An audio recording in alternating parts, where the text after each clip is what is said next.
Here we are. Really interesting stuff here. What we're going to do today is something simple. Here we are. Yeah. So I'm going to do the following thing. I have an application. There's a lot of services involved. And for some reason, I want to be able to control it. I want to be able to configure it. I want to be able to add data to it. I want to be able to talk to the application. I essentially want almost a command console to an application, to a very large distributed microservices. So how can I do that? Normally, you would probably use something like a REST API with, you would probably use a REST API along with a bunch of front ends, and so you would sit there and develop a front end to make it work, and that can actually take a lot of time. But what if you wanted something that was easy out of the gate, not just easy, but low friction, essentially. So I don't want to spend too much time developing HTML or talking to our friend ChatGPT to develop a UI for me. What I really want is just a couple of keystrokes. I want to be able to leverage the application the way it is in text. And so if I can do that, if I can leverage my existing services in text, I will be a lot farther ahead by the time I get to production.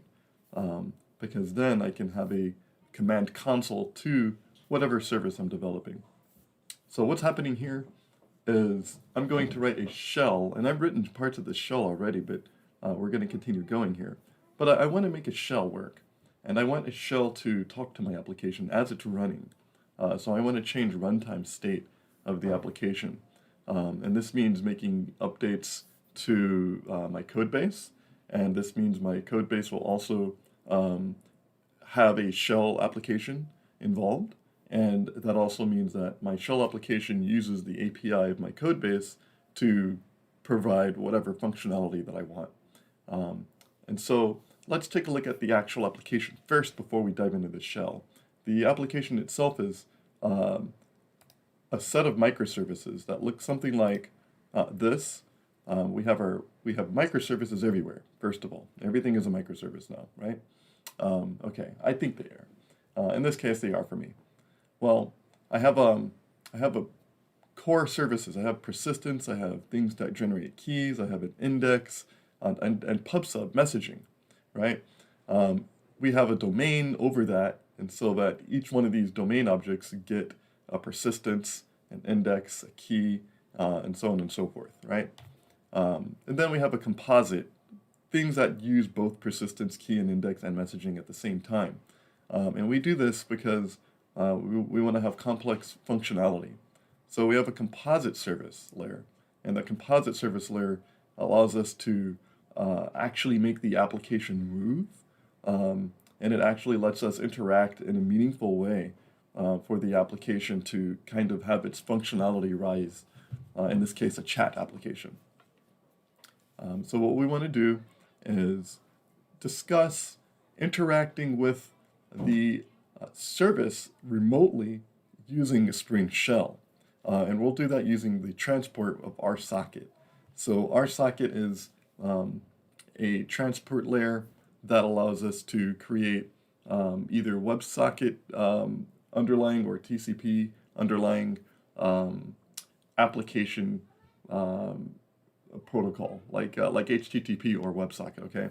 RSocket is a long-lived project that's the Spring developers have co-opted for several years now. And it allows us to do things like bidirectional communication. That is, the client and the server can be symmetrical, or that is, the client can send data to the server, and vice versa, okay? So what we want to do is have our clients utilized over the shell to talk to our deployed services. And that's it. So we'll talk about that and more. For now, just to know that what I really want to do here is add functionality to an existing shell application, but you'll learn more about what this, what the underlying application will do as I get into the nitty-gritty of deploying and executing commands on the shell. So let's look at this real quickly. So Spring Shell is currently it allows us to create a runnable application that'll use an interactive terminal. So essentially think of a REPL. If you've used Scala or if you've used the Kotlin REPL or the Python, any one of those, you know how powerful they can be when essentially testing out code or testing out functions or interacting with a live program. And that can be a very powerful thing for not only exploring, but also maybe even debugging. I wouldn't use it for debugging, that's why we write tests, but to each his own. In this case, we want to be able to interact with an application using a REPL. And there is no better REPL right now than the Spring Shell, because it's just very simple to drop into an existing services. So what you need to know, if you're out there and you're thinking, hey, I want to do Spring Shell, how do I do Spring Shell? The first thing you want to know is how to get there. Of course, there is this place that we love. It's called start.spring.io. And start.spring.io will allow us to create an application. We set it up, and we can say, add shell, right? This is the only thing that you would need immediately if you want to just start a shell application. So, I'm not going to, what I'm going to do is, say, hey, I already have an application currently. What if I don't need the whole entire new initializer? That's easy. Just go ahead and, add the shell to a existing initializer project. Make sure that you have the selected version of Spring Boot that you're using, and then hit Explore. Hitting Explore will allow you to view the dependencies and all of the configuration of this project. And in this case, we can just take, this one dependency out and paste it into our PROM file, and boom, we have shell availability. Now, what does this mean in practice? Is a good question. So what I will do is, I'm saying, let's get rid of that one tab, and let's add some shell stuff to our application. Let's look at the application. Let's look at the meat of the application. Let's see what it's doing. So we're not going to go too far into this application. However, you do understand that there's a domain, there are multiple services, and then there's composite services that give rise to the application itself. So what we want to do is we want to create the shell wrapper around all that stuff. We have a deployment. We have something that actually deploys the whole thing, and that's what this subproject does. I have multiple deployment targets. I can target Cassandra, I can target memory, or I can target Redis. Each one of those are various backends that I store data in. The memory target is essentially, ephemeral, so I can start it and stop it, and I lose everything. All state's gone by the time it stopped. So things like this are good for exploring the application. And I haven't deployed this in the wild yet, and so I want to be able to test this application. So I have this thing called, deploy memory. And what does deploy memory do? It takes my application, it wraps everything into a memory configuration. And that is, it uses all of the memory components, and then it runs it. It runs the whole application. So we have all these controllers. All of these controllers are essentially RSocket controllers. These RSocket controllers can be communicated to using RSocket clients like the requester client. This is the most important part that gives us access to the application itself, are the controllers. So essentially this gives rise to the API, the RSocket API. So we have all of these controller configurations that we talk to, that we create during the server stand-up. And what does it mean to actually stand up the server and run it? A number of things. Usually you'll have a build tool that kicks out a binary that you can run that then contains all of the options needed for it to execute in the configuration that you want it. In this case, as the quick 60 mile per hour review, as it is, in this case, I just created a shell script. And what does a shell script do? Well, it's a shell script, and it takes flags. It allows me to compile the program using the flags that I want to expose to the deployed application. So in this case, I have, -d app and maybe a dozen or so flags saying, here are the services that I want to expose. I want app service core secrets. This is the persistence secret store. I want things like I want persistence stores, and I want secret stores. Those are two separate objects. And I want indexes, and I want pub sub, and then I want my controllers. So then I say, hey, select all of these controllers to start. And finally, select the composite services. I want to start all of the composite services since they run on top of all of the standard core services, as we saw in that diagram earlier. We saw that we have core services here. Our domains are mapped to every single core service. And then we have the composites, the things that actually I want to talk to. I can talk to these individually. However, that will cause lots of calls. It'll cause lots of remote calls. And I'm trying to make very few remote calls, so that's why we have composite services. That way a end user client only needs to talk to one of these instead of multiple of these core services. So as you see, we set up everything here. We also allow all controllers to be exposed. In case I want to talk to a controller specifically, I can. In this case, I might not make use of those controllers yet today. I can probably get rid of these and just let the composite services talk directly to the core services. But I know I have some logic in there where I actually talk to a core service directly, just as a example or as a test to showcase how to talk using RSocket. Now, the server side, of course, is what you're seeing here. This is the deployment, and this deployment description, the description is a shell script that tells Spring, here are my Java tools, tool options, and this is going to get baked into the final binary. So if I were to do something like docker ps, you'll probably see that we have that here. So I'm going to stop that container, and what I'll do instead is I'll go into a shell, and let's go ahead and go into that shell script, and let's look at that shell script I saw earlier, the build memory core. Build memory core is the top level or bottom level app entry point. I created another shell script that wraps build memory core, so I don't have to remember all of the options. That's called run memory core.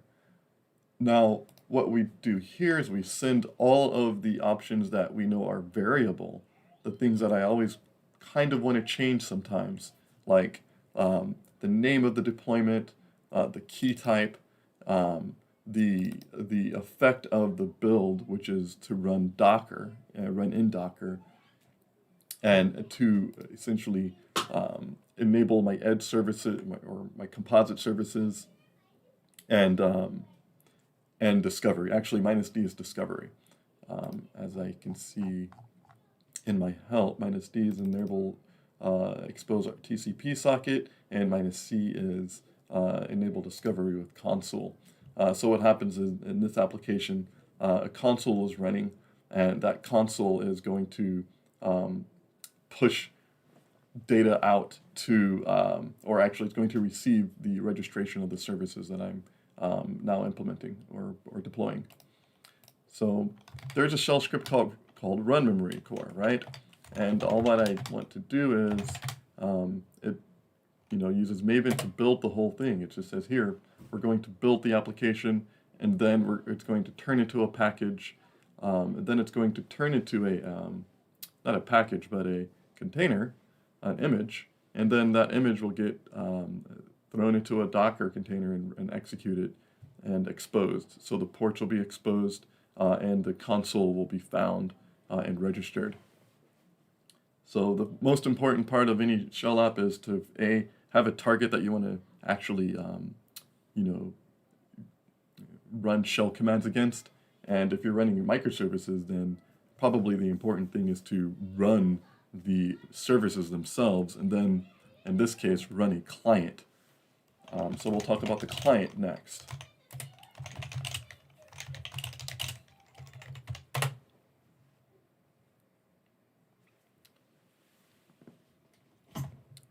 And so, a quick intermission here.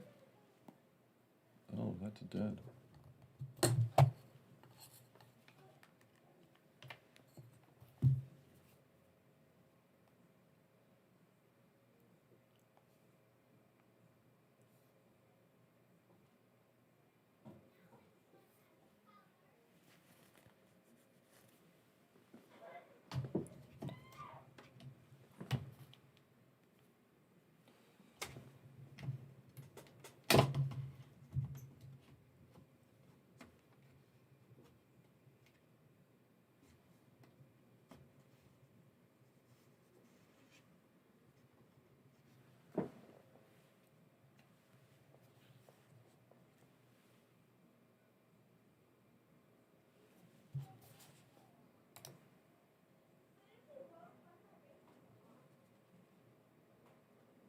Sorry about that. It looks like my camera had died. Um, that's not a big deal usually, or not actually all the time, but it does put a damper in some things. So let's go ahead and change that up. There we go. So now we have a new camera. Alrighty. That was interesting. The first things first is always make sure that your camera has enough battery if you're using a batteried camera, like I am. Okay, so let's go back to what we were doing. I was kind of just taking a 60 mile per hour or 100 kilometer per hour, depending on where you are, tour of this application. And by no means is this the actual definition of the application that I want to expose. This stream is literally here to talk about shell, but I want to kind of get into the reasons why we're doing shell here. So we have this application. It's a bunch of services. I want to take those services and I want to also talk to them using a client. Let's look into the client. So we know we have these services running. We have this console discovered persistence index messaging controllers application started. So that means we have an RSocket application on port 6790. So the next thing I will need to do is I will need to stand up a client. What does an RSocket client look like? Well, let's start at the client. Let's just go straight into the client itself. So if I were to do this the right way, I would say we have a requester factory. RSocket requester. Yes, of course. Because the first thing an RSocket person would want to do is get a requester if they want to talk to their service. So RSocket requester is the client for RSocket connections, okay? So what I did was use the RSocket requester and back it with use it as a backing for all of my client activity. For instance, you're looking at a messaging client. This thing sends messages to a topic. However, the client implementation is such as, requester, here's the route, the prefix is programmatically generated, and send the data, retrieve a flux. And that's about it with the clients. The clients is nothing but these 4 lines repeated with variations on data and route, and possibly the publisher scheme, which is either mono or flux. So in this case, it's very straightforward. We have a client, it does some work, and it's reactive. That's all we need to know so far. The configuration aspect is a little different. We're not going to talk about the configuration so much. However, just know that at the end of the day, configuration is based on flags, switches, put in through the command line, things that say, here is the location of the server that you're going to connect to. Right, the local host, or whether it's in another domain or something like that. So we have the ability to point our clients to our server, given the configuration, these configuration properties. Let's take a look really quick here. So we have something called RSocket app properties. These RSocket app properties are essentially just host and prefix. It says here's the destination. whether it's a console destination that is a named destination, or if it's a host name like 127.0.0.1. And then the prefix, the route prefix is important because not all RSocket servers have the same route. For instance, persistence and index they both have different prefixes. Persistence is persist. That's the prefix for persistence. In fact, I think I programmed it in here as well. And, ooh, God, I'm so glad that doesn't exist. Here we are. So this is in console, right? So when you're running with console, you would have core service RSocket. You would look for that, and it would give you an IP address, and then it would give you a prefix. Here is the prefix for pubsub. So it's pubsub dot. For persistence, it's persistence dot. So on and so forth.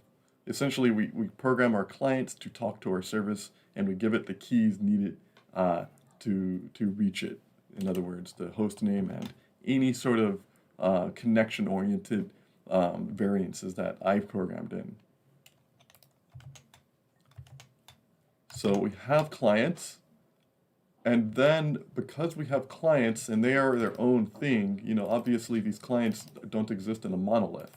These clients are essentially isolated. They are isolated clients, so they all have tests. Everything has a test. The client has a test. The requester has a test. Everything has a test. So whether we're testing a client against the server or maybe server against the client, we build tests for those. So I largely went through TDD when developing these. So again, this is about shell. I'm just doing a 60 mile per hour or 100 kilometer per hour tour of the code base that we're going to be touching upon now. So you saw that we have an RSocket client base, and now we have some way of deploying that client. We have an application that essentially says, okay, I'm going to stand up these clients and have them connect against the server. So what we have for this is another shell script, a build script. In fact, these build scripts will eventually get turned into actions, but currently they live on my local machine, and they're just there to help me provision the application locally. So what I did was I said, okay, well, I have all of these flags. I want to build a jar that out of the gate will execute given the flags that I pushed during build. So that's where Java tool options comes in, and the Maven jar plugin will handle Java tool options and push that into the jar as actual arguments to your application when the jar is finally created. And in this case, we have the ability to change whatever clients we want to expose, and if we're going to use console or if we're not going to use console. In this case, I'm not going to use console. I'm going to just programmatically tell it the host name. Since it's going to be localhost anyway, I don't really need discovery in this part. So this client will expose every single client needed. All of the persistence, all of the indexes, all of the composites will all be clients. So everything that you saw in this guy here, everything here is also a client. So although it's a server, the interface for it is also turned into the client. So it's a one-to-one, it's symmetrically client-server API. Okay, now that I have a client, how can I run the client? Well, again, one more shell script, because we like shells. So these options basically say I have a key type, I have the name, I have the build target, and then I have minus S, which is, what is the S? OPQRS, shell, duh. The fact that I want the shell to actually run, and then the profile. So I can probably compact this and get rid of the minus S at some point, but the reason why I do have minus S is because you can disable Spring Shell. And disabling Spring Shell means, let's see, here we are. You can disable Spring Shell in case you have an application with Spring Shell installed in it.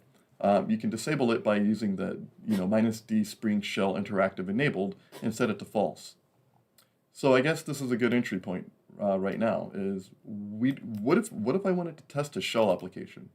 How would I test a shell application and not have the shell sort of get in the way, right? Because what will end up happening is if you don't turn off the shell, your application will just sit there and hang because a console will attempt to, a terminal will actually start up and the shell doesn't know what to do with it. So when you're testing shell applications, and if you're not going to feed commands directly into the shell from your test, then you're going to want to turn it off using the test property source and add a bunch of properties. In this test case you see here, this is a production or a mock production set of properties that essentially ensure the application will start given these parameters. And essentially, I just turned everything on and said, here, turn everything on, see if you start up, and if it doesn't start up, what happened, what's wrong, and then we can fix it from there. So Spring Shell Interactive Enabled is set to false, that way we don't have that whole hanging test thing. Let's see. So from a test perspective, test your applications by turning the shell interactivity off. And then from an execution perspective, just ensure that you have the following things. So first things first, in a shell application, nothing really complicated is needed. Very complicated over a standard Spring Boot application. We can just look at this guy here. It's called base app. It just contains a single static, main. And then a shell component, and that shell component is literally, shell component, shell test configuration, and shell method test, and that's it. If I wanted to, I can add something like a shell option. How about that? Default value. Okay, so what ends up happening here is, let's see, let's do something like test. Okay, now we have both things there. Okay. Oh, my bad. It's default value. Oh, it's name. Oh. Yeah. Okay. So what we did here was we just said, oh, let's add a shell option to our shell method of test. This is the name that we're going to call our shell method by. Don't worry, it doesn't really matter what the function name is. It's just we want our shell method to be test. And then we want shell options. We want to basically give flags, minus test equals so and so. But if you have a default value, then that means that this option is optional. So you don't need this option. You don't have to specify it. And let's go ahead and test that. First, let's just kick off the deploy for that shell. Actually, let's do this from the console within IntelliJ. I think that should be fine. So we'll run the shell here. Remember, this compiles, it builds the jar file, and then it finally executes it. So it takes a couple of seconds. I've turned the test off, and there we are. So we're done here. So we can go ahead and see that we have test. So there we are. And then if we do test, it just has the default value. So we don't, optionals are great for developing shell components because that means that we don't have to specify a value if we don't want to. Some of the things that I will try to do later is statically bind some variables at compile time and then feed those into the default values for a shell, for instance. When you start the application and you have an ID that you want to give the application, well, that ID should be something that you feed in at, before runtime. In this case, it's just a static test. Now, this application, let's go into my application again, and let's steer away from looking at just the test shell component. We can actually delete this now. All right. So I'll go into, let's go into the first ones. We have, what's the simplest ones I could go into here? I have a login commands. Okay. And again, this is a shell component. So this class has a stereotype of shell component, telling it that, hey, everything in here is going to contain some sort of a shell method or a bean that you're going to want to surface as a shell method. In this case, it's packaged as a bunch of shell methods. And this class is login commands. And this class also uses multiple, two things. It uses a user service because it needs to talk to a user service, and it uses an authentication manager. And this authentication manager is probably going to just get used to check whether the current logged in user has, privileges.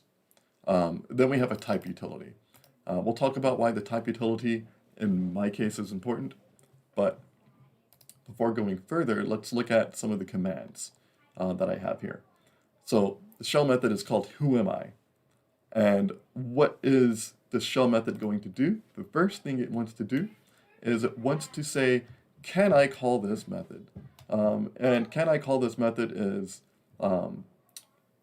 essentially you decorate your methods with the shell method availability annotation, and you feed it the parameter of the name of the method that will be used to return an availability object. So let's look at what this means. So essentially this will veto whether I can or cannot execute whoami. Just for now, let's see what happens.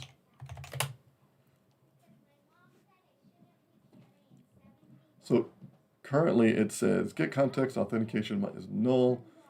Therefore, how are you able to execute this? So we do have an isAuthenticated method here, which is, of course, this guy here. It doesn't need to be static anymore. In fact, this should not be static. There we are.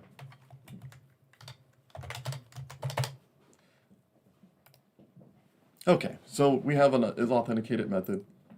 This method will return something called availability, and availability is the thing that Spring Shell uses to essentially, yay or nay a call. So it'll, exactly as this says, indicates whether or not a command is currently available, and when it's not, it will provide the reason as to why it's not available. So let's take a look at that and say the reason why you're authenticated you're necessarily in authentication. The reason why you need to be authenticated is because we want to be able to call security context holder and grab the identity.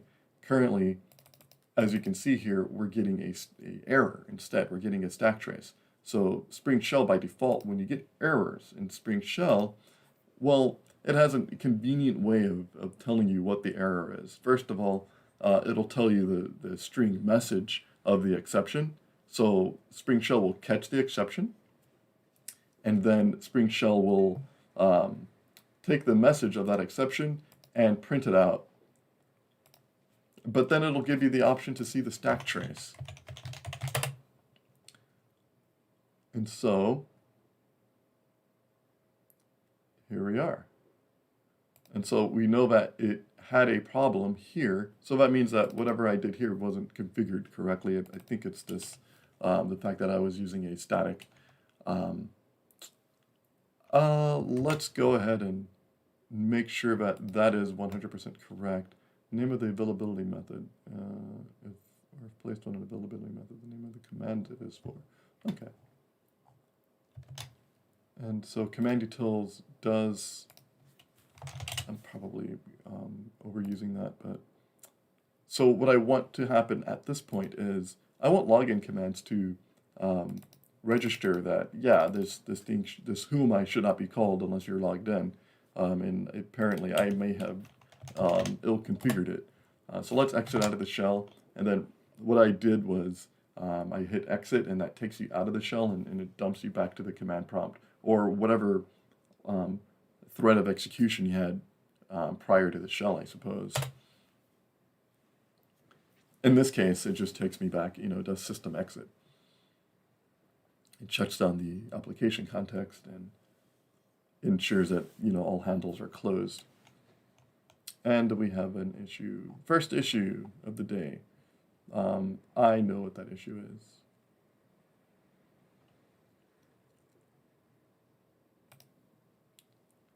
Shell test config. Hi. It's base app.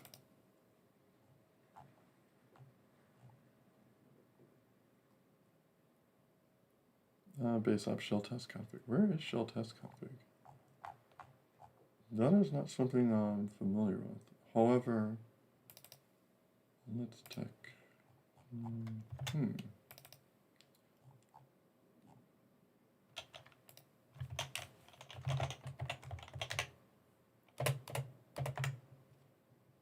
Well, that's just a configuration. Let's try executing this guy.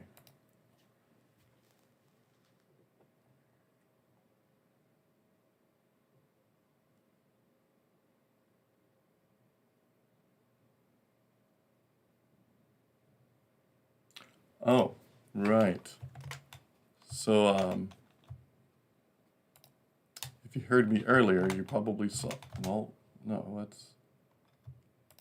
I changed the signature. And note to self, don't change signatures midway, right before streaming. All right, so I got ahead of myself. I started making updates. And the first thing I did was I said, hey, I want to change I want to get rid of or add something to this. And what I ended up doing was introducing code that I needed to then test.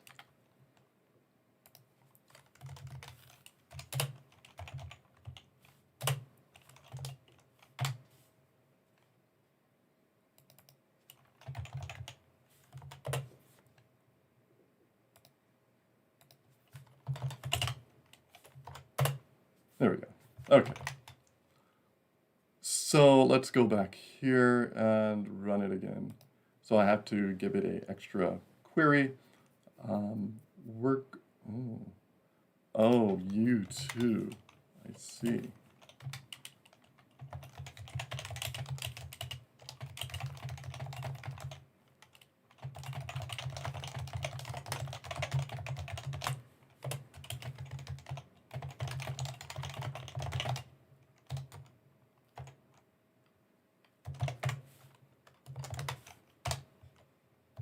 There you go. Who else? Who wants some more too? Who else wants some more here? Okay. So you make one change and you gotta backtrack a little bit. Okay, so this works again now. Alrighty. Let's go back in and run our shell. Oh, yes, that's not gonna work. I think I understand now.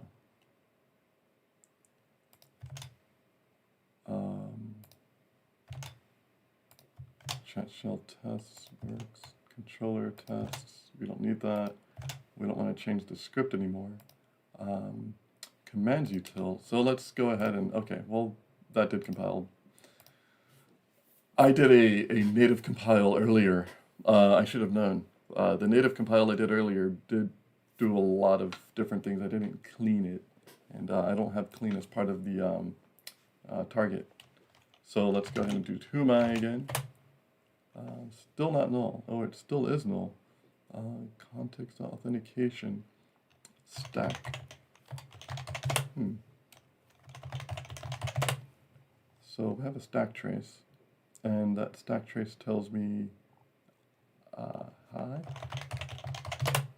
Oh, that was the last stack trace. There we are. Commands 15. Okay, good. Oh, great. Well, okay, so authentication is null. That's what it is.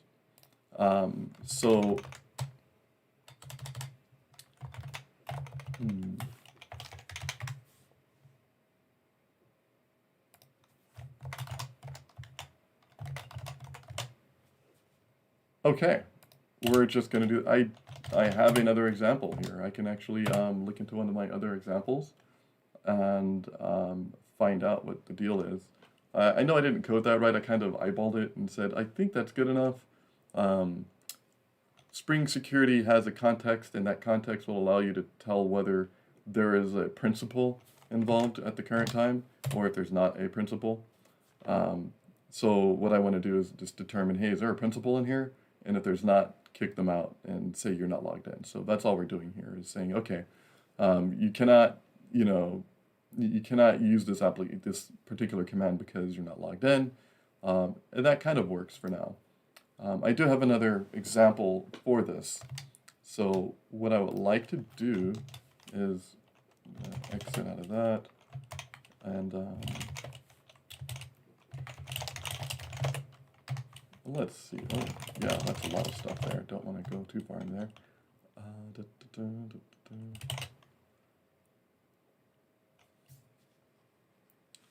We will look at something that has to do with, is it path or is it streaming applications? Well, let's, oh, KDemo. Or no, it's not KDemo. Is it KDemo? No.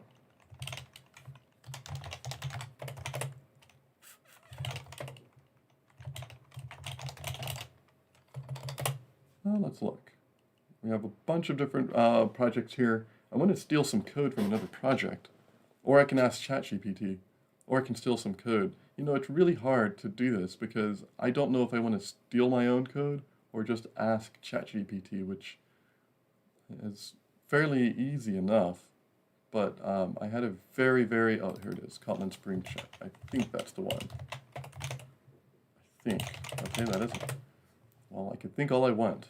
And if it's not true, it's just not there. It's probably not here anymore. Spring CLI, that's the old one. There it is, Kotlin Spring Reactive Shell. And let's see.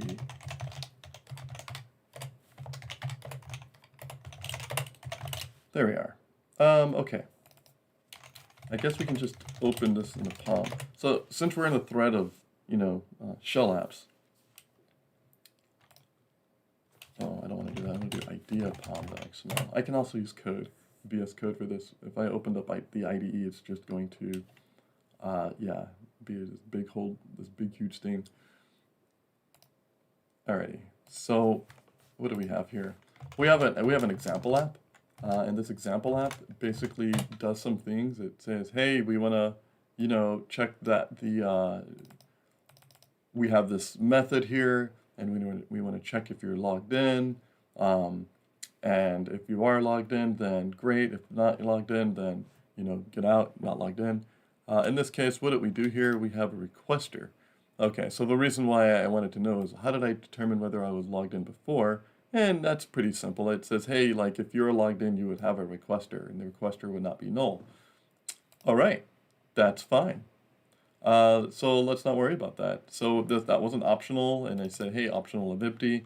Okay, you know, if you wrap your stuff in optionals, then you can always check if something is there or not by saying optional dot available or option dot is present. That's a good way of determining whether something is there or not without having to check for null. And it was really the null check that got me. I don't want to have to check for null everywhere I go. As you can tell, null checking is probably the last thing you want to do in a Kotlin program, at least. Right? Yeah. Yeah, it's the last thing I want to do, basically, is check for null. However, I'll do it for now. So for now, it's fine. We can kind of gate our methods, our shell methods, and we can say you can or can't use it. So going forward, who am I will not be usable unless you're authenticated. Great. The next thing I want to do is kind of show what you would do in a reactive environment. So if you're using Project Reactor and you're wondering how in the world is a shell going to integrate, you know, a live stream of console data and a reactive application, they're both streams of something. However, one of those streams takes precedence over the other.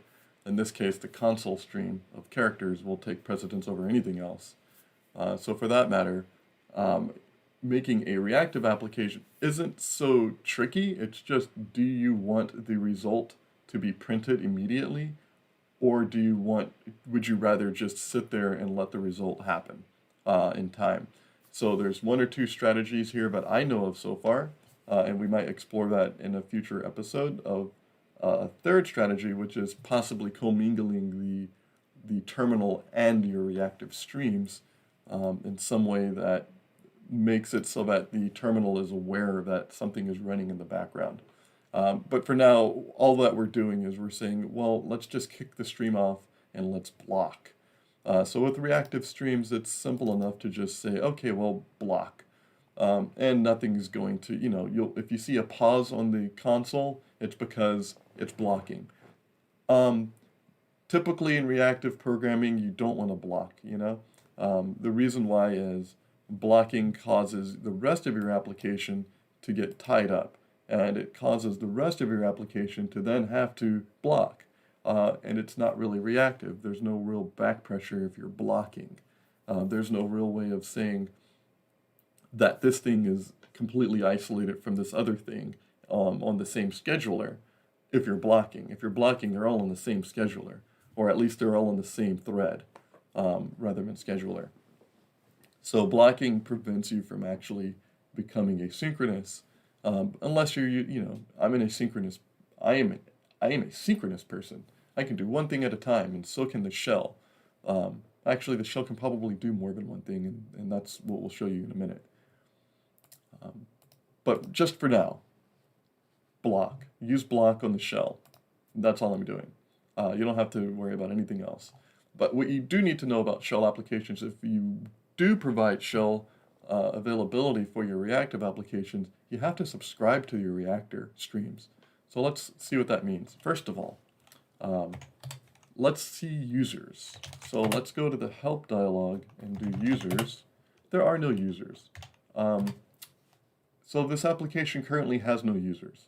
That is, I just booted up a fresh, new, blank memory state service application, right? And there are no users. Well, we can fix that. Let's go ahead and fix that now.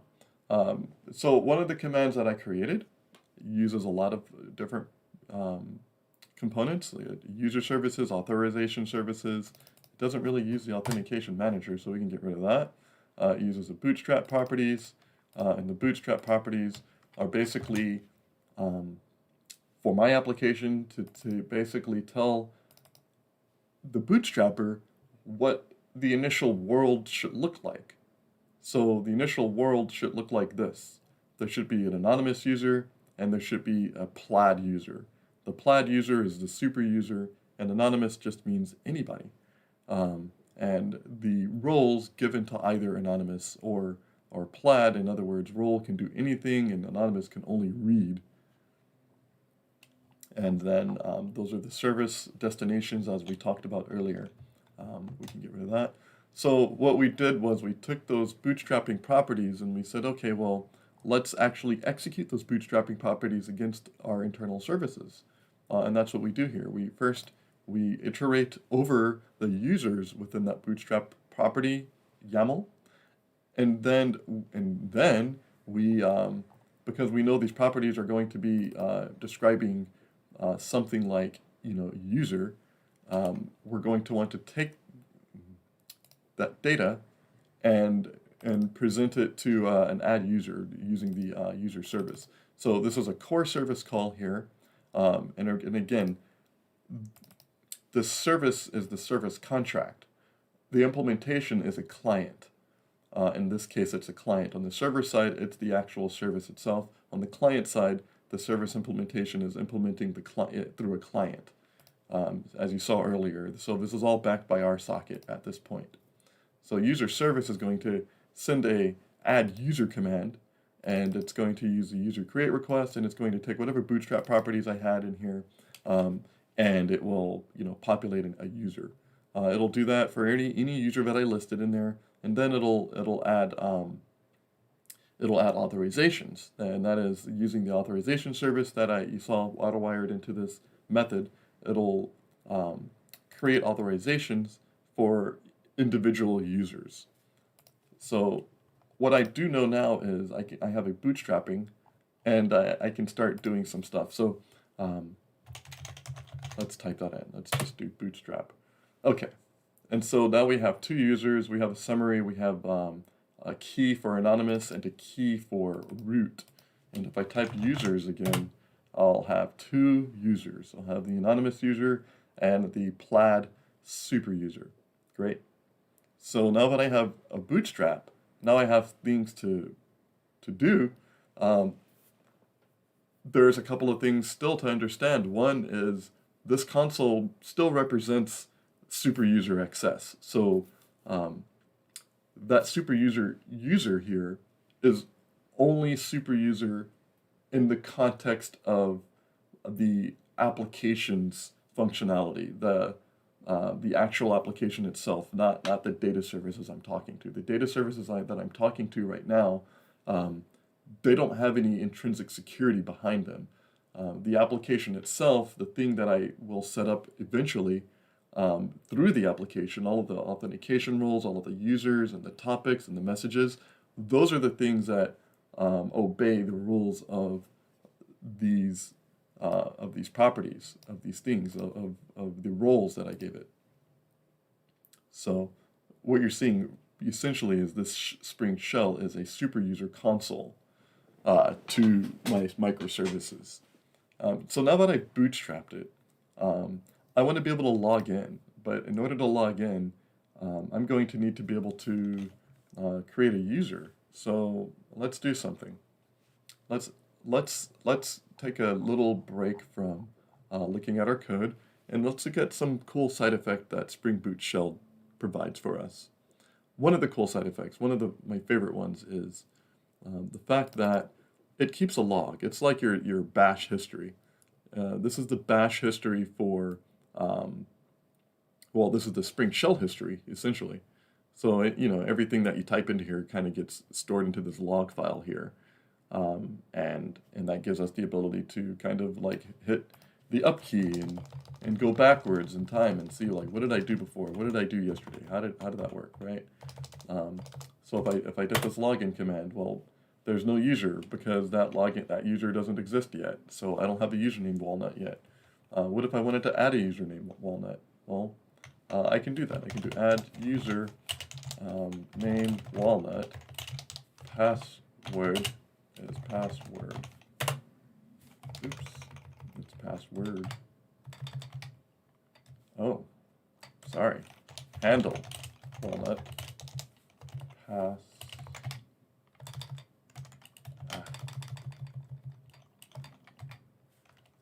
It supports completion, and there is no password on the add user. My bad.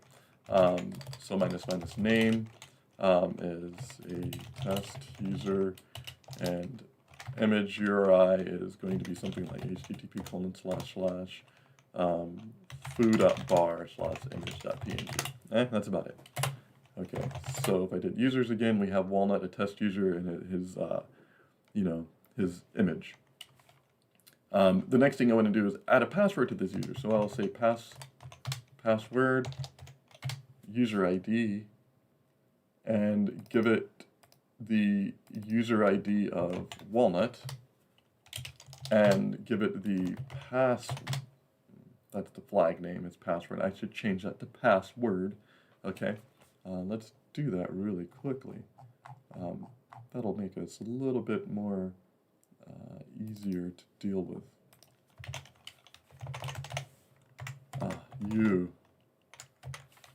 Password. And I'm pretty sure I should have refactored that, but it's just used in one other place. Okay, so now that'll be called password going forward. Let's just call it change me. How about that? Change me.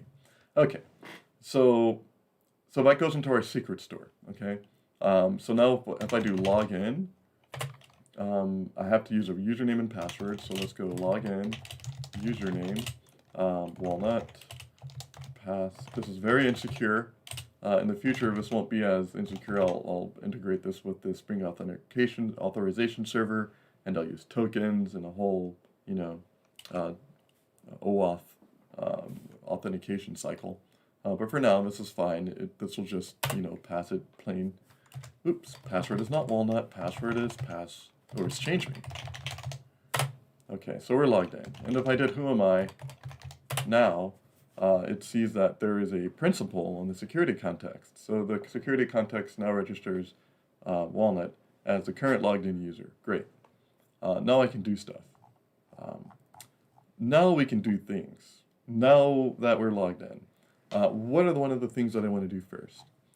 So one of the things that I would do first is, because this is a chat application, this particular type of application allows you to create topics and then send messages to those topics. So in this case, what I would like to do is log in one more time. And I'll show you why I want to log in one more time. So I call it run init because I use it to bootstrap, but really it should be called run shell or chat shell, since essentially it's just the shell to the application itself. All right. See, we have the same users here. We're going to add a user. Add user. And this guy here, I need some help here. Oops. There we are. I need some help here. So I need to remember what the command argument structure looks like. Name is going to be pecan, because I like, nuts. They're easy to eat. And I eat them like, walnuts, pecans, pistachios, things like that. Handle, pecan, so pecan's pecan, image URI, HTTP, foo.bar/pecans.png. Oh.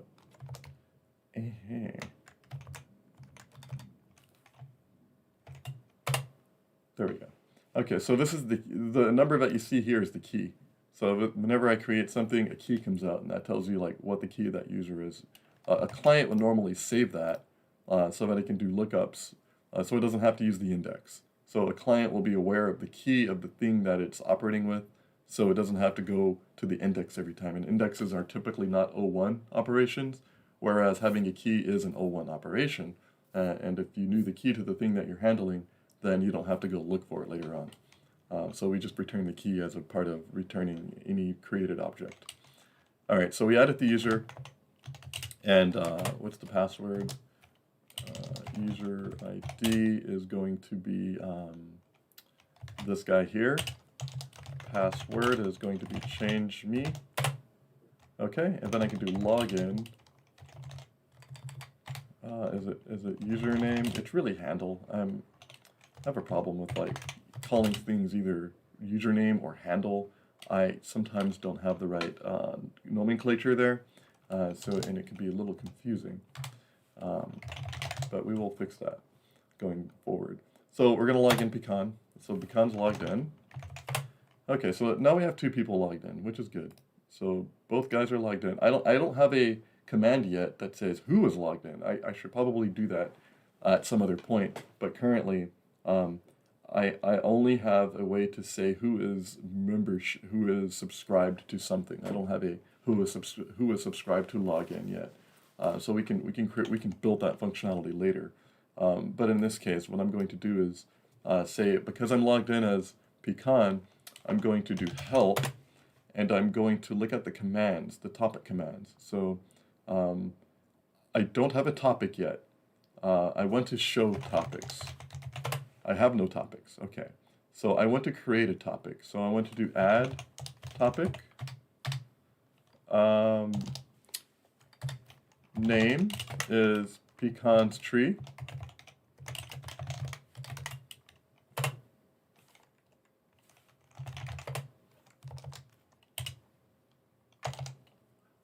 Uh-oh, we have a bug. Okay, if you saw that before, security context holder get context authentication must not be null. It's currently not null, but it thinks it's null. And that's a little bit of a big problem for me here, because I don't want that to happen. So I'm going to go into topic commands. And what are you saying, topic commands? I said create topic. The user ID is underscore. That's why. Okay. Let's use the user ID that we had earlier. This guy. Okay. So because the user ID is underscore, and I have a method called identity, and identity says when UID is underscore, then take the thing from the security context holder and call it your ID. Now, if I did this, let's see, second tree. Okay, so I have a little bug here. So I'll go into this debugging of my shell command that I did earlier. So actually, let's debug this right now, head on. What's going on here? Show topics. I have a bunch of topics already. So I forgot to eliminate the last line. This is the actual object itself. I don't want that. I'm going to get rid of that later too. Don't worry. All right, so we have pecan's tree, and pecan's tree is a topic. Now, the add topic command is supposed to take an argument, and it's supposed to be an optional argument for the user ID. So in other words, I said add topic, shell option, default value, underscore, user ID, string. Now, if I didn't pass in the user ID, if I just said here, how about that one? If I just did that,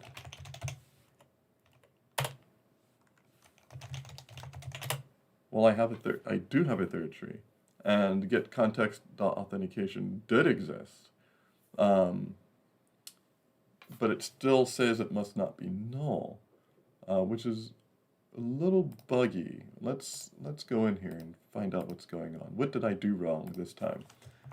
So we know, let's go into the stack trace actually. Oops. Okay, so what happened was I'm using Spring Security to actually detect whether a context is actually there. And if there is no authentication principal, then it will say, hey, you're not logged in. And right now, I have another function called identity, which goes into the authentication details and tells us the principal of that user. And that principal is an ID. That ID is the key of the user that's currently logged in. And so what I'm trying to do right now is understand why my application is telling me that it is null, when it is not null, as a matter of fact. So add topic, name, another tree by pecan. Okay, so I should be able to hit enter, and there will be another one created. However, that topic will not be, that topic will either not be owned by the current user, or it will be owned by the authenticated user. In either case, I'm getting an error that I don't want. So let's find out the source of that error. Let's go to stack trace, and let's look at my stack trace. Yep, it's in here. It's directly tied to this. So, yeah. So it's probably 0. If typeutil takes it from string, and if like the string is empty, for instance, it should just parse as 0. I should say assign from, but in this case I did 0. Alrighty, let's see. It's telling me that it's null, and it's not null. I know it's not null because as authenticated is a thing that I am able to tell once. Let's see, login commands. Which one of these guys? Who am I? Yeah, the who am I command has the is authenticated gate that says like, yeah, you're not authenticated. Let's get rid of ID of, because that's redundant code. By request is identity.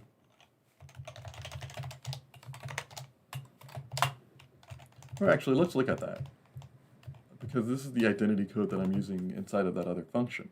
So ID of is essentially, should be equivalent to calling identity, the function itself, with an underscore. So everything will still be there. Let's go ahead and rerun, let's recompile and rerun this app. So since everything is still there, we still have all of our application state. We just rebooted the client because there is something strange going on. So if I type in who am I now, I'm not logged in, it knows. But if I did log in, if I said, hey, log in, what is it, username, pecan, password, change me. Now I'm logged in, and I did who am I again. And yeah, so that works. Okay, so it's calling the new identity function, which is exactly what should have happened. And let's make sure that that's the same line of code. Security context holder, get context authentication, details to string. Why it decided it wasn't null a second ago is beyond me. I might just need to clean and then recompile everything. What's in memory?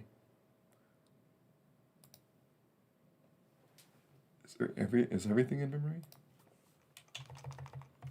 I have a lot of topics. So I've already created several topics. Let's do one more topic. Let's do add topic, and we'll call it welcome to cyberspace. Yep, same guy. Yes, you are a bummer. What is going on? Bummer. Yeah. Okay.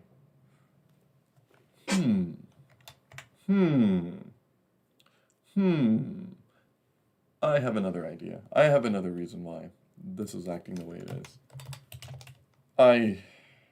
Oh, of course. Of course. So let's do return. Oh, we don't do that. Yeah, so this does nothing. Let's go here. So I see what's going on here. So we'll say val identity equals user identity. Okay. Okay, so go ahead and print the identity out. Println what is the ID? Identity. Okay. So we'll run that again. I have a feeling it's because I forgot to use the reactive hoisting. That is, the Spring Security supports the reactive context, and I'm using the standard security context. So there you go. Okay, let's log back in and let's do add topic. Welcome to cyberspace. Yeah, that's it. Yeah. So the reason why was because, all right, so this is an important lesson. This is a very important lesson. If there's any lesson that you should take away from this whole hour of talking is, if you're using standard imperative code, fine, go ahead and use the standard context. Use the security context as is. No problem. If you're using reactive, you have to do at least one other thing you have to keep in mind. So let's get to it. So we know that the identity is currently the correct way to call it. We can even call identity on the same thread or within the reactive context. You get it? So anything that I call here, because it's a reactive stream and I subscribe to it and it's blocking, it will be seen from from possibly another thread.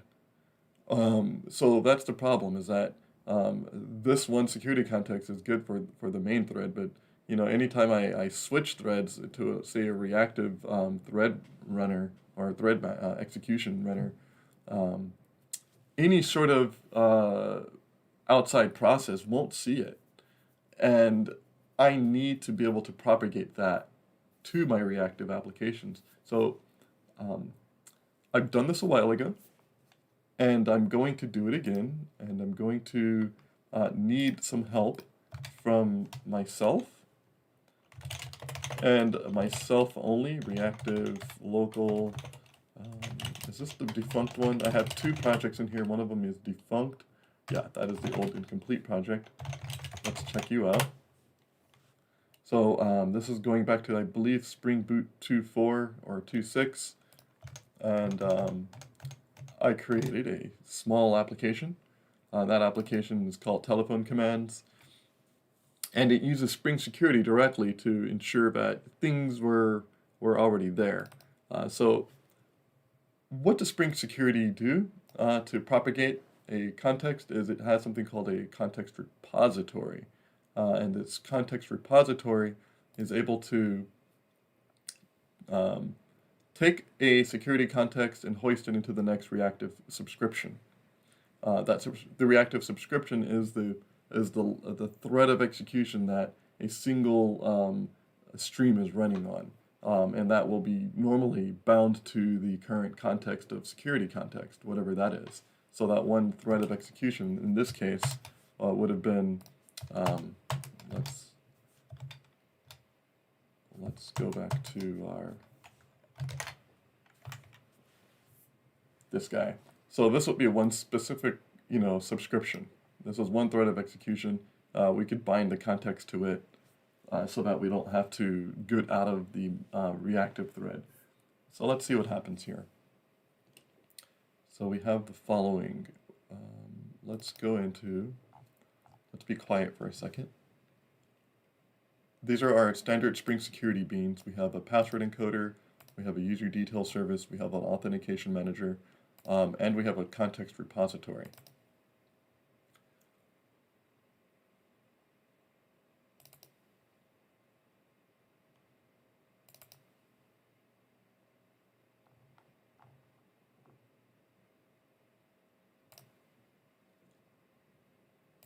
Aha.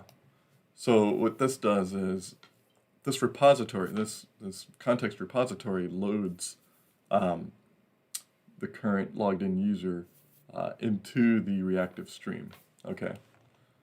And then it provides a mono. I believe it provides it provides a publisher. But for the most part, this provides first a mono with the current security context inside of it. I might not need to go into such detail, but I can also just copy and paste this and say, well, okay, well, I guess if you're a bean, and I guess a bean would also have a security context, then that should be something that we'll see here. So let's see, load mono.just security context, if it's not there or if it's there. When does save get used?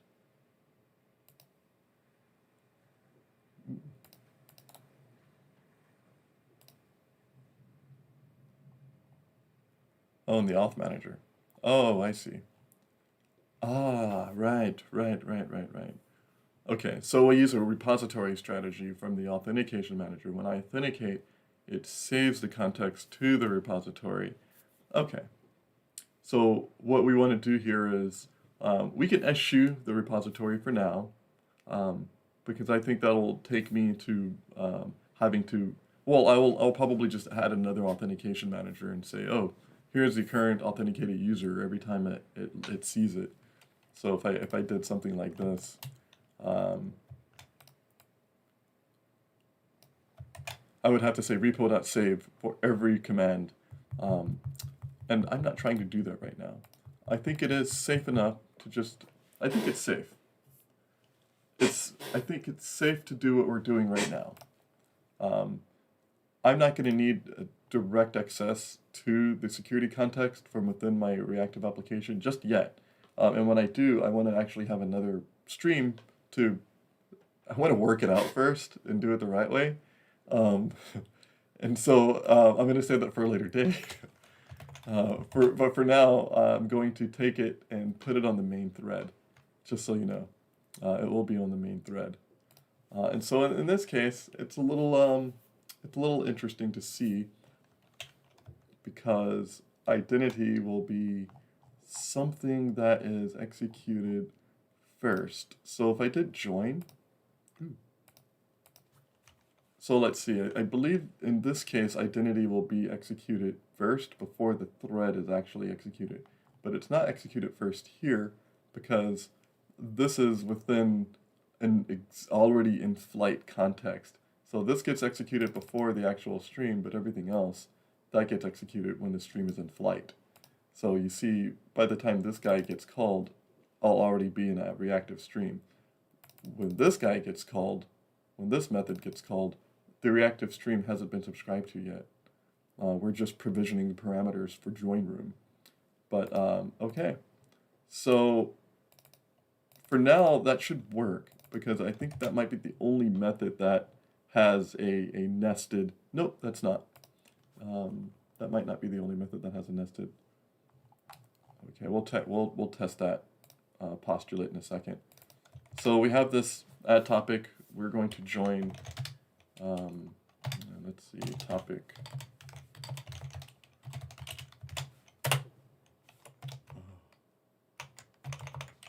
Topic ID.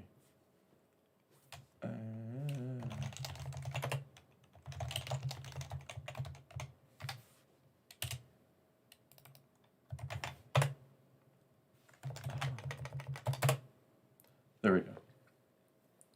Okay, so alrighty. So we joined a topic. Well, what happens if I join this topic? Welcome to cyberspace. What was that key I saw earlier? Oh. Oh yeah, that's not the key. That's not what I wanted. Okay. Okay. Alrighty, so we have those.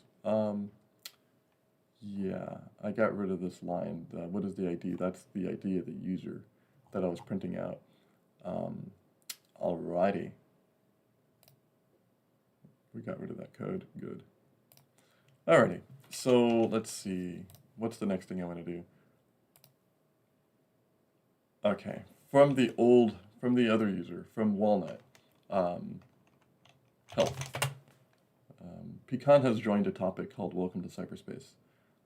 Walnut will also do the same thing too. That's the second user, the first user that I created.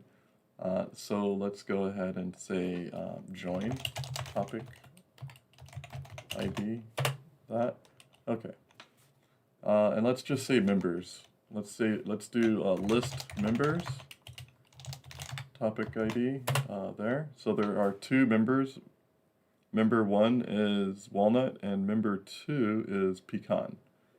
So in a normal, front end, you would take all of this stuff and you would, display the image, show the handle, and not worry about the UID. But because we're in a console, everything is pretty much raw right now. We might be able to fix that later using a transformer. But for now, this works. So we have members. And what's the next thing? Because I've only joined the topic, that doesn't mean I'm listening to the topic. So I want to also now listen to the topic. So if I did listen, and I said, okay, listen to this guy. Oops. Topic ID, that guy. Okay, so I'm listening to this topic. I'm going to send a message.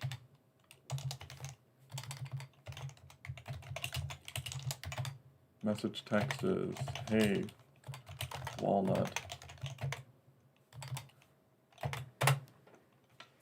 And did we get a message at all? Yes, we got the message.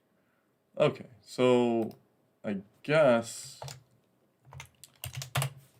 did we get it twice? Are we getting echo message? Oh, because I listened to it twice. Ah, right. So if you listen to it twice and from the shell, then it will print it twice, of course. All right. So we're listening to messages coming from here, and what's happening is we're seeing the message ID, the actual the ID of the message, and then we're seeing the text of the message. What we're not seeing is, wait a minute, who am I?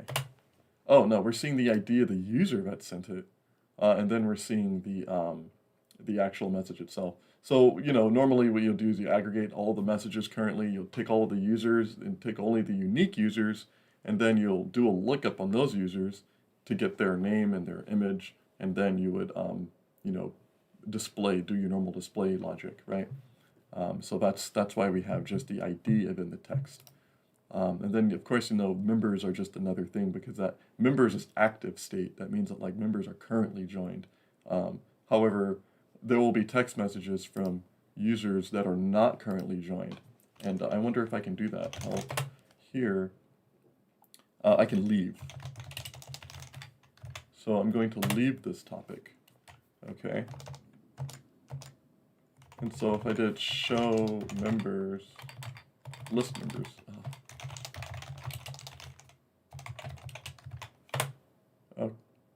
Oh, well, fine. Well, we have some work to do, don't we? Because my leave did not leave. My leave, in fact, yeah. I wonder if it even has a leave. I wonder if it even does anything yet. Yeah. Topic service leave. And, well, I guess that's fine. That's an application quirk I need to work out. So what I did learn are two things over the past hour and 30 minutes, hour 15 minutes. What we did was we explored shell commands. We saw that you can just create a standard Spring Boot application, slap the shell component stereotype on a class that contains the body of shell methods that you want to expose. And then you can decorate your methods with the @shell method and give it the name of the thing you want to call. And then you can even gate that shell method by a function that returns an availability. In this case, it's an identity that comes from the security context. And then we learned that because you're in a reactive space, using Spring Security on a reactive stream is not the best thing to do unless you're using reactive security. In that case, there is a repository strategy that allows you to create the publisher with the specific security context baked in to the reactive stream that you're currently executing. We didn't take that route yet because I will have another stream that incorporates the security context into the reactive streams, as we saw in another example that I have here, which, this is a reactive application. I'm doing reactive things, and I have a reactive authentication manager that also understands that I want to be able to talk security to the application. But in order to do that, I have to be able to hoist the context into the reactive publisher. So if that makes any sense, maybe it does, maybe it doesn't. Authmanager.repo.save. Let's take a look at this login. Here we are. So Authentication Manager does this. Authentication Manager ostensibly should do this on its own. I shouldn't put this into that login command. That should go somewhere else. But all this really does is it saves it to a bean that's managed by the Spring context. That bean can then be seen by anybody else. So for instance, this particular command here we'll call repo.load, which essentially takes the security context, stores it into the context of another mono so that it can propagate it throughout the life cycle of that subscription. So anything inside of here is going to be a sort of aware, security context aware publisher.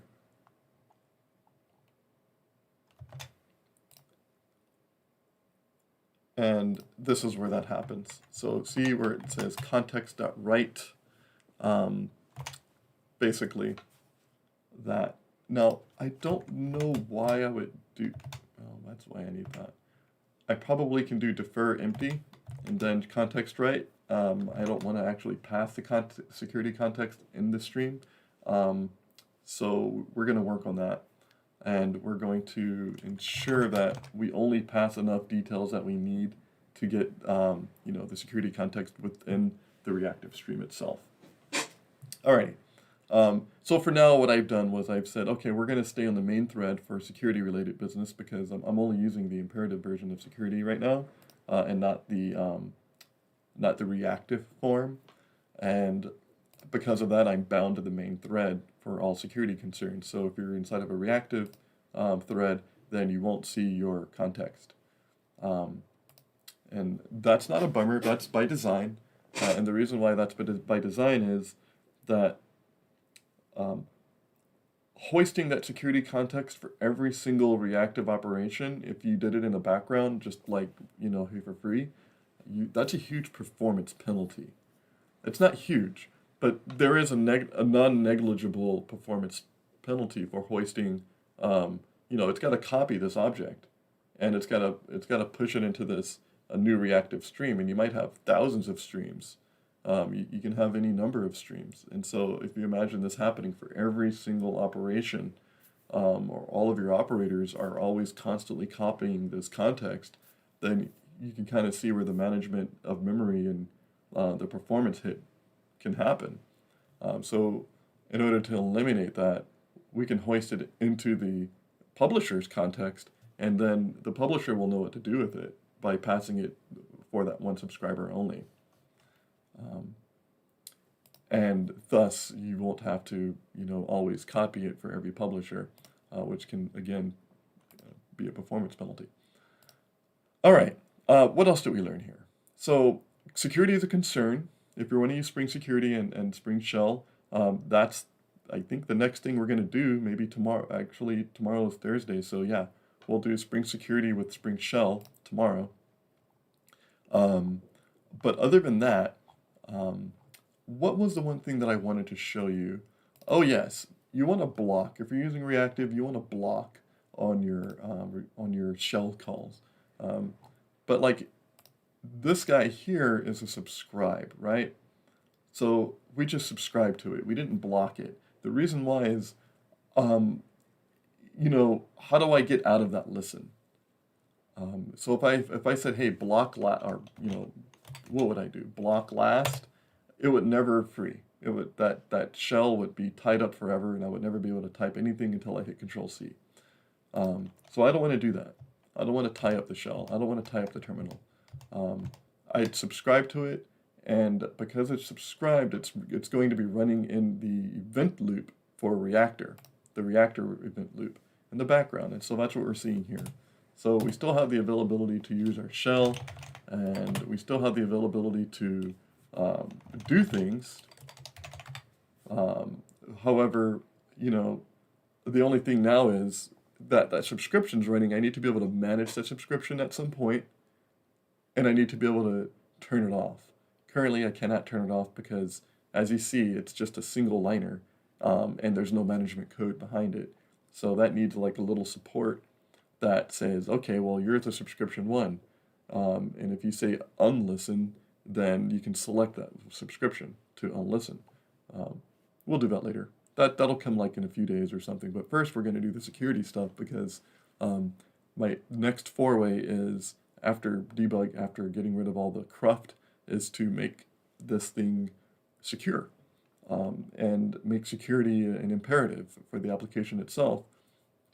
Largely, I've been doing that. I have implemented a bunch of security components, but for the programmatic model, that is the way I'm programming it, security is only a secondary concern. So I need to bake the programmatic model. I need to bake security into that, and that means tying the contexts to a publisher that that can sense the bean called context repository, for instance, and make it seamless. So I don't have to think about where's the security context coming from. I can program that somewhere up front. But we'll get to that. I'll diagram it, and then we'll have a stream tomorrow. And for now, I think that's it. I think that will round up our intro to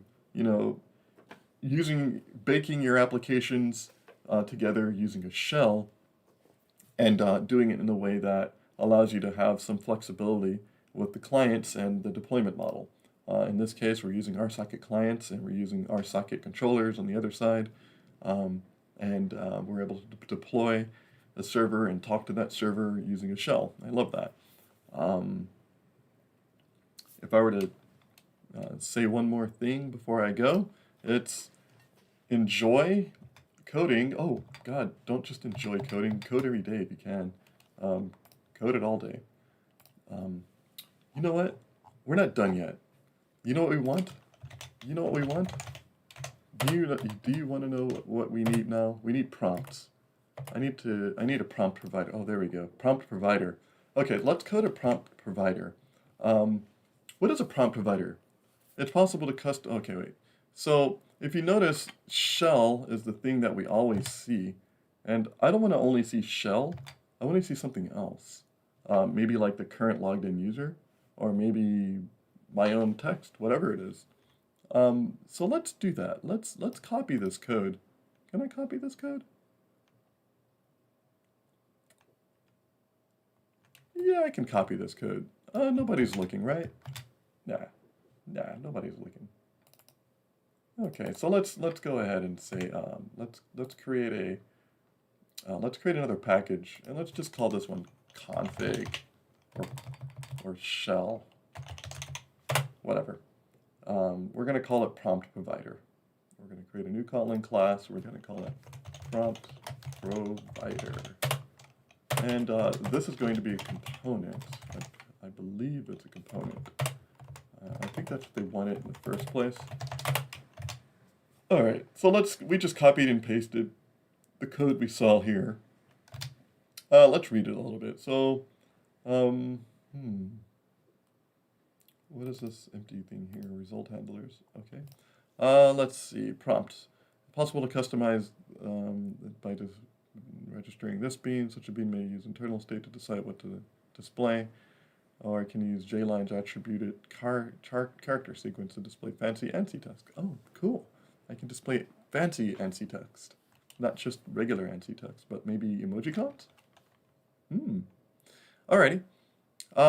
So here we are. We have this guy. He has attributed string. That's the thing that you need to return, I suppose, if you have a prompt provider. So this prompt provider will say get prompt if connection is not null. So that's the internal state, I suppose. Then it's going to return the host of the connection and the caret, colon caret. Otherwise, it's going to say server unknown. Okay. All right. And then there's an event listener.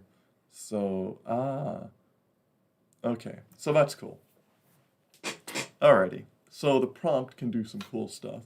You can react to application events. That's another thing that I probably will get into much later, but I usually use application events for standard, startup events. Like, okay, this bean started up and it's going to kick off an event.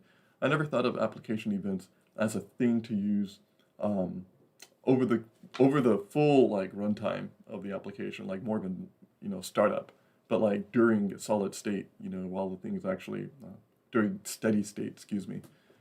During steady state, I never thought of using that. So I might try to get into more of that and see how it scales. If I can use application events better. There's another topic we'll talk about. Woo. Alrighty, so 2 default Spring application runners. Oh, okay, we know this one.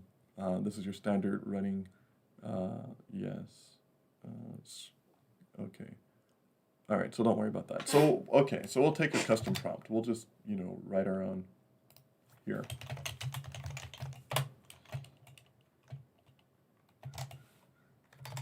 No. Okay, so that's what this is going to do. What should we do? Should we look at the state of the logged in user? And then grab the user every time? No, we don't want to do that. What we should do is kick off an application event upon login that will set the user, or actually just, make that call to get the user's name and then display it once. I like that idea. Let's just, for now, let's just say new attributed string chat init. Okay, so that'll be our current prompt. That is it. All right, so that one change should be enough to see that at least we're doing something right. At least. Unless auto scanning is completely turned off, and then, well, nothing will be shown. Okay, so there we are. So we have chat in it. I wonder if we could turn that into a Spring Boot property. I mean, I can, just enabling configuration properties on a certain path, but this is fine. So let's see. We're gonna call this optional logged in user. Val logged in user.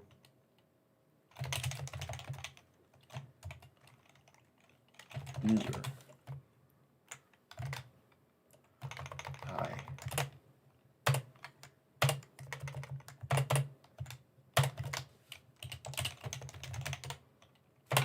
Currently it's empty. And user is T. Oh, so now you need to typify this command, type util T. Type util is my way of saying I need a way to know. Type util is your key. It's my key type. So keys can be like strings, UUIDs, integers, longs, whatever. There's going to be a type util that goes into transforming that value in and out of that, it might be a string, but it has to turn into a UUID. It might be a UUID, but it has to turn into a string. It needs to be able to do that type of encoding. That can also be done using the Spring converter factories, the converter API. Yet another topic will go down the line. There's a lot of topics we're going to talk about over the course of this, whatever it is. Hopefully we'll get some traction on some of the internals of the really interesting Spring APIs. But for now, let's say that we have a user, and let's say how do you probe an optional?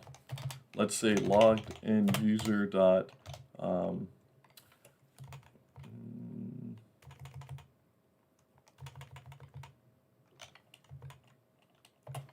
what did I do before? Man, I feel lazy. I feel like, oh, okay, I gotta write some code. There was some code that I wrote earlier that had an optional in it, and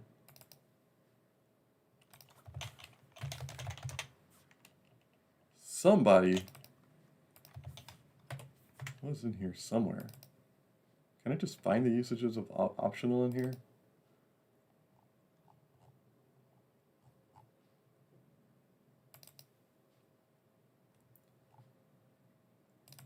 Okay, it wasn't this application then.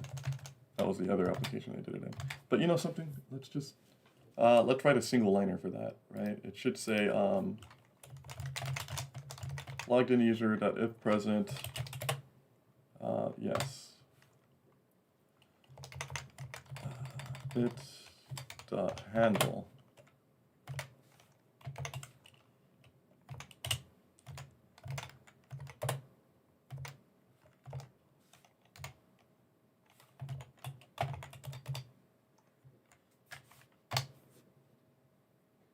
If present, or else. So that'll be the thing that it returns. Yes, I know.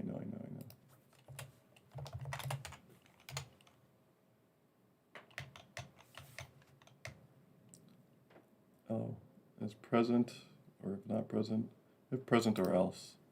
There we are.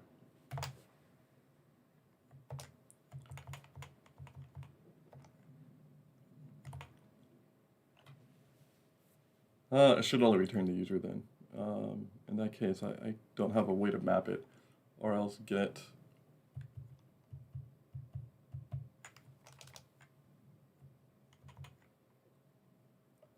don't want to just make a user.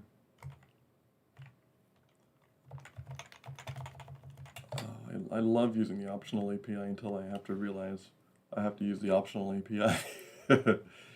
Okay. Oh, thanks, Copilot. How about we just make it a string? We're just going to use the username instead of the whole entire object. I want to map that to logged in user.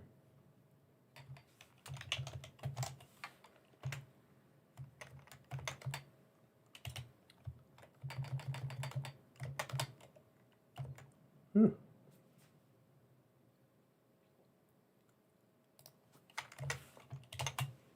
Okay, so this will return the username because I wanted to do some complex transformations, and I don't think I'm going to want to do all of that immediately.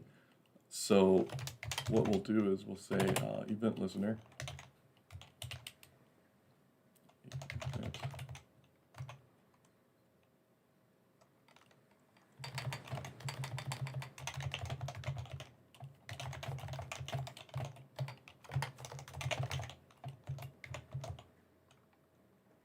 Oops.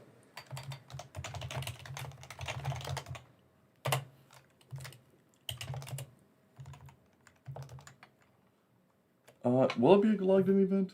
what were they using? They're using a connection updated event. Yeah, I gotta create a whole new event. That's gonna be weird. Alright, so we'll just say if event is user logged in event. Hi.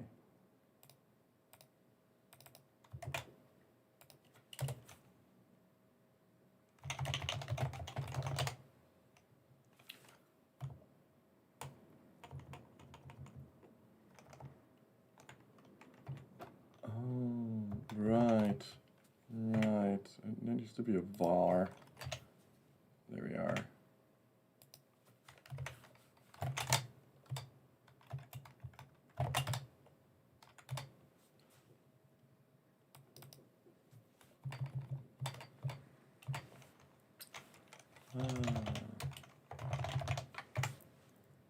Okay, so we're going to create a new event called application logged in event. And this is an event object, right?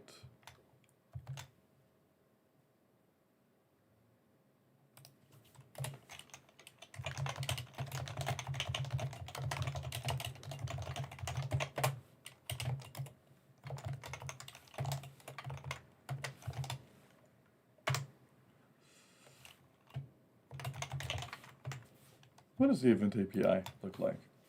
Construct a prototypal event. Source an object in which the event initially occurred. Okay, so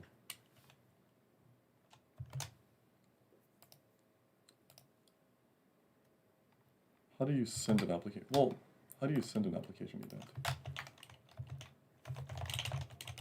Wait, let's just do chat GPT. No, let's not do that.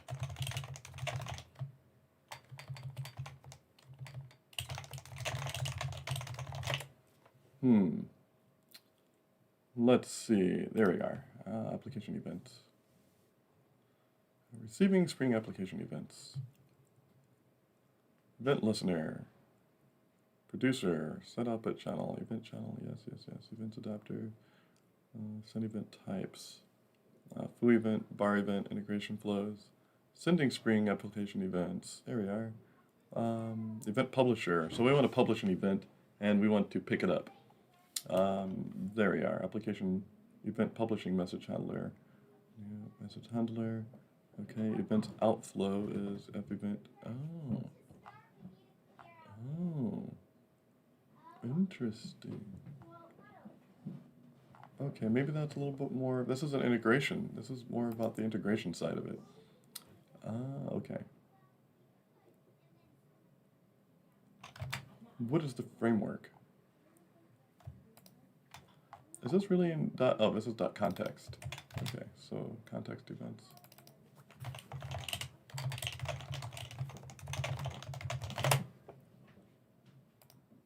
Oop. Uh-oh. I guess we started loading it. Anyway. Okay, well. Hi. Are we gonna load or not?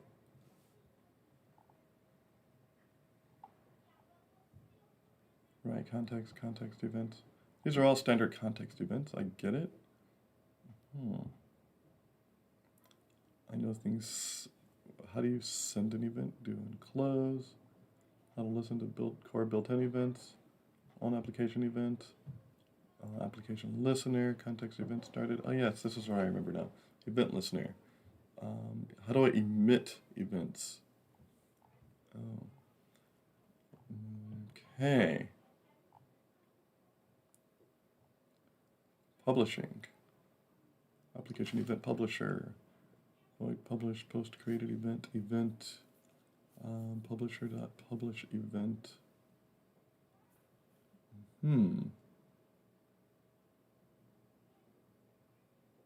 Okay.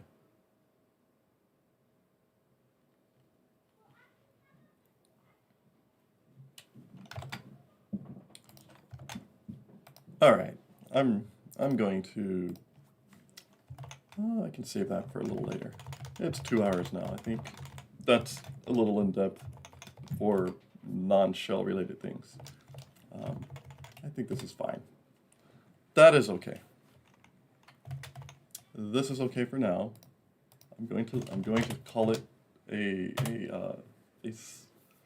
slight injury to my ego and say, okay, well, do I really want to get involved right now? And it's running on 2 hours in the stream. I'm going to just say, well, I guess we're done for now. That should be enough until tomorrow. And tomorrow we'll look into Spring Shell with security components. So the idea is tomorrow, let's take what we have here.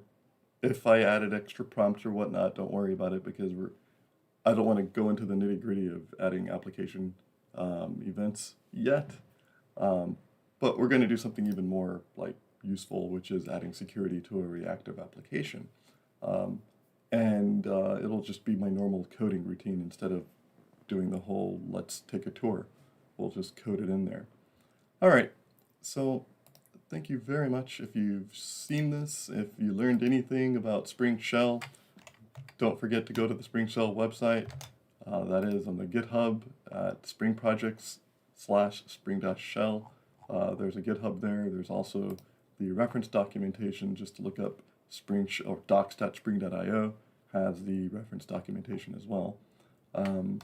And yeah, get your command line applications spruce up by including a shell. And that'll be it. Thanks, guys. See you later.